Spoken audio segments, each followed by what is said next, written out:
que você faria se um post no Reddit revelasse que o perigo tá mais perto do que você sequer poderia imaginar? Imagina acordar um dia e encontrar vários post-its misteriosos espalhados pela sua casa, com mensagens que você não se lembra de ter escrito. Foi exatamente isso que aconteceu com o usuário do Reddit. E o que parecia ser uma simples brincadeira se transformou em um mistério aterrorizante. Então, antes de eu te contar como essa história se desenrolou, já se ajeita na cadeira e deixa o like, porque se esse vídeo bater 50 likes, eu conto mais casos do Reddit. Para entender como tudo começou, a gente precisa voltar alguns anos atrás, lá para 2015. E o nosso protagonista, que é conhecido no Reddit como R. Bradbury 1920, vive sozinho em um apartamento em Seattle, nos Estados Unidos. E ele até que era relativamente ativo no Reddit. Frequentemente participava de discussões sobre tecnologias e mistérios não resolvidos. E aí, como você pode imaginar, certo dia ele acordou e encontrou um post-it preso na mesa do computador. Só que a mensagem era estranha e desconexa. Era impossível de entender o que estava escrito ali. Como se alguém estivesse tentando se comunicar com ele através de uma criptografia. A princípio, ele pensou que ele tivesse tentado deixar uma mensagem para ele mesmo num estado meio dormindo, meio acordado, sabe? Mas a situação começou a ficar mais estranha quando mais um post-it apareceu cerca de 4 dias depois. Dessa vez, na parte de trás da cadeira.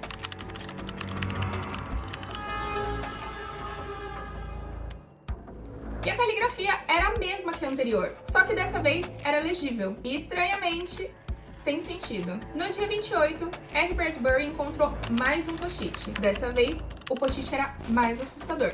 Óbvio que ele ficou aflito para descobrir o que estava acontecendo no seu apartamento à noite. Como ele tinha deixado a webcam do computador dele ligado para ver se ele encontrava alguma coisa, assim que aconteceu isso, ele correu para olhar as gravações. Só que o que ele viu deixou ele em choque. Ele abriu o computador, procurou pela pasta apenas para descobrir que todos os arquivos tinham sido apagados dali. Ele estava com muito medo. Alguma coisa realmente estranha estava acontecendo ali e ele não sabia o que fazer. Em 1º de maio, ele encontrou mais um post-it.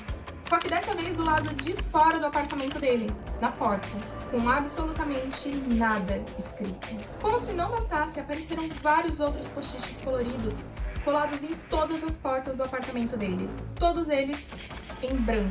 Preocupado, foi nesse momento que ele decidiu compartilhar essa experiência dele com outros usuários do Reddit para ver se alguém conseguia ajudar ele a encontrar uma solução, uma explicação. Ele detalhou todos os eventos bizarros que estavam acontecendo ali na casa dele, descreveu as mensagens, a frequência com que elas estavam aparecendo e a crescente sensação de paranoia. A resposta da comunidade foi imediata. Centenas de vários outros usuários começaram a comentar. Eles ofereceram teorias, conselhos e até mesmo compartilharam experiências semelhantes. Mas por que ele não procurou uma ajuda legal? Ele realmente estava preocupado com isso, mas ele não sabia como procurar uma ajuda legal. Afinal de contas, ele só tinha os post-its como prova. Sugeriram talvez que ele fosse sonâmbulo ou que ele estivesse tendo algum problema neurológico.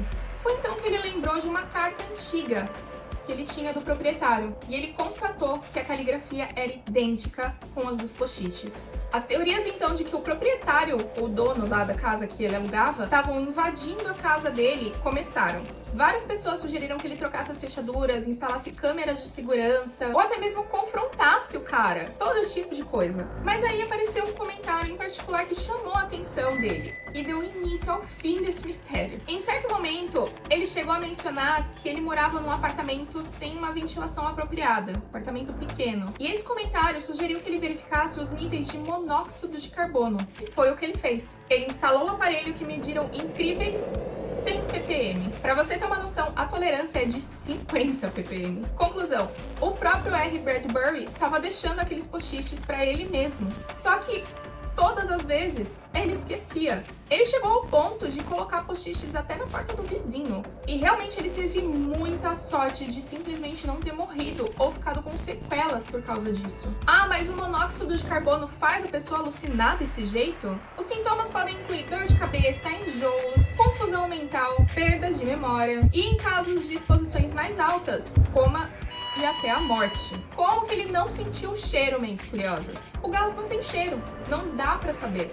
Além disso, esse gás ele se liga na hemoglobina, que nada mais é a proteína que leva o oxigênio pro sangue, ou seja, ele pega um trem ali, ó, direto. Mas e a carta do proprietário com a caligrafia batendo ali com os post-its? Posteriormente, ele chegou a admitir que elas não eram parecidas, apenas semelhantes. Mas mais do que isso, era uma carta da mãe dele, não do proprietário. Só que como ele estava intoxicado, ele simplesmente não notou. Ele disse que chegou até a tentar comparar um documento com um documento impresso, mas ficou confuso, obviamente. Por isso a importância de a gente ficar atento a todos os sinais que sejam estranhos na nossa vida e não ter medo de compartilhar isso. Mas o mais importante, de procurar um médico ou um profissional.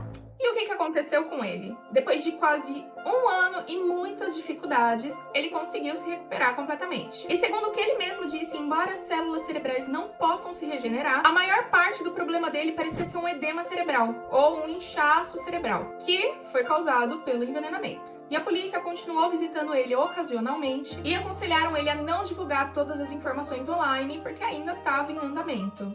Ele se mudou, encontrou um namorado e até começou a fazer arte, que era uma área que ele queria muito explorar, mas ele não tinha coragem. Ah, e claro, ele parou de usar post-its. E aí, você acha que essa história é real? Particularmente, antes de eu fazer esse roteiro, eu achava que era uma mentira e eu já tava com o propósito ali de desvendar essa história toda e contar pra vocês. Começando pelo nome de usuário, R. Bradbury, 1920, que veio de Ray Bradbury, que é um escritor muito famoso nos Estados Unidos, nascido em 1920. As histórias dele eram de ficção, terror e fantasia. Logo você pensa que então ele tá ali, ó, metendo um escritor. Mas aí você começa a ir bem a fundo e encontrar informações que confirmam o fato. Os próprios posts dele no Reddit e até mesmo outros comentários em outros posts, bem aleatórios assim, onde ele dá mais informações sem se contradizer. Tudo realmente bem detalhado. Eu só não encontrei nenhum documento oficial, nenhuma reportagem, nada. Só que sem saber o local exato que ele existe ou o nome real dele mesmo, realmente fica mais complicado. Essa é uma coisa que acontece de fato, intoxicação por monóxido de carbono, então fica aí o meu questionamento para vocês. E se você gostou dessa história, não esquece de deixar o seu like e se inscrever no canal caso você ainda não seja inscrito. E até a próxima!